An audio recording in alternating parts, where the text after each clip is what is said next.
I think the trades are honestly like not pushed enough in high school though. Like I see, because to preface this, like my parents rather build houses on the side. They both did like full-time careers, but they would build houses on the side.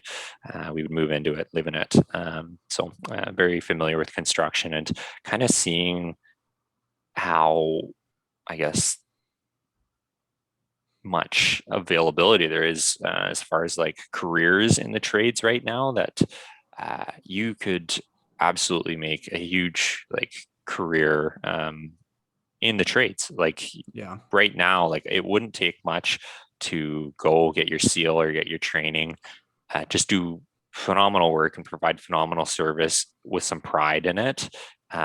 Show up, like really like put your heart into it. Find a trade that you really love. It wouldn't take long to like get a good reputation here, because there's just so many people that just kind of show up to like punch the clock and get out as quick as possible, that Yeah. if you could find a trade that you really enjoyed and you were passionate about, like it would be so easy to do well. And I think that that's Yeah. something that high school doesn't really do enough, is kind of Yeah. expose people to trades. I worked as a framer for many Hmm. years throughout, after high school, actually, until I was probably about 22 in the summers when I was going to college, and also a year or two actually full time. It's great. Like I worked with tons of trades people as a power engineer at the hydroelectric plant. You Totally. work with heavy duty mechanics, electricians, and plumbers, and pretty much everyone. Like you're saying, the trades are a fantastic opportunity. What I noticed a lot was that the disciplined, intelligent, passionate people would do incredibly well. Hmm. But that was maybe like 1 in 10 people. The rest of the people, I shouldn't say one, I don't know if it's 1 in 10. There's a Sure. lot of competent people Yeah.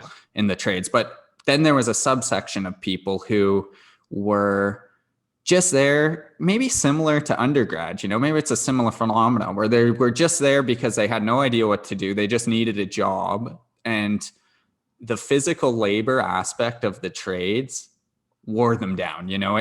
Right. They weren't super passionate about it. They were doing it because they needed a job. And a lot of those people were quite miserable, very miserable. And when I was in my early 20s, being around some people on my crew, I was like, oh, this is what happens if you're not like passionate about your work, but you end up trapped there just because you need the salary, and it's a hard physical job and you're in pain a Totally. lot.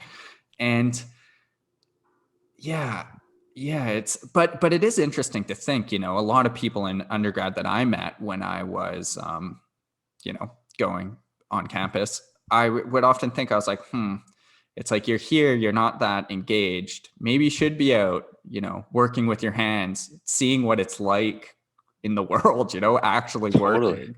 It's like you're spending this time smoking weed and playing League of Legends. It's like, maybe you Yeah. should, it's, yeah. So there's a Totally. trade-off for sure.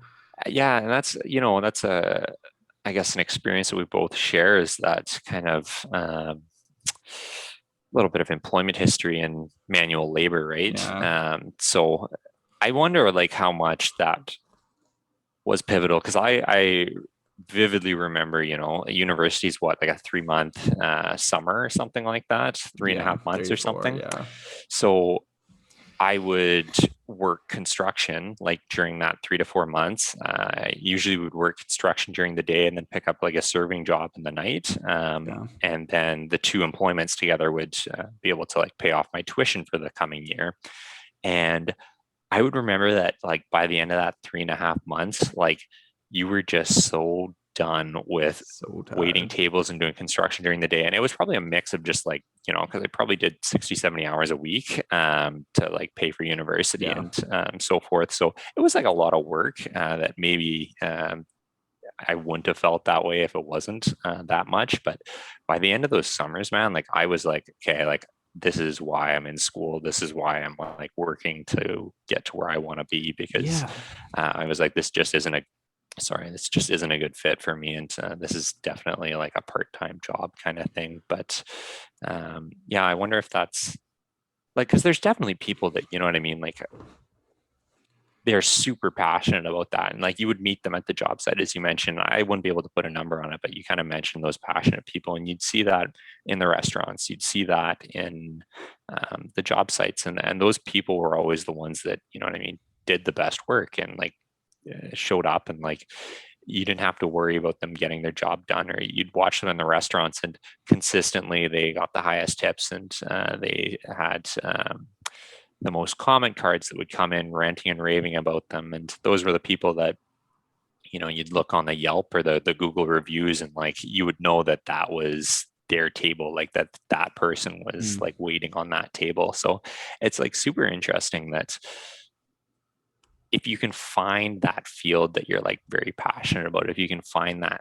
thing, that it just becomes so much easier to do like really, really good work. And then I guess the question there is like, how do we expose more people to like find that? Like, how do you get more young people like discovering their passion? And is that even like a real thing for everybody? You know what I mean? Like, is there really an employment for everybody that can produce like that or something kind of similar to that, versus like how many people are always just going to be at a job and it's going to be nothing more than a job? Like that's something I've always been interested in.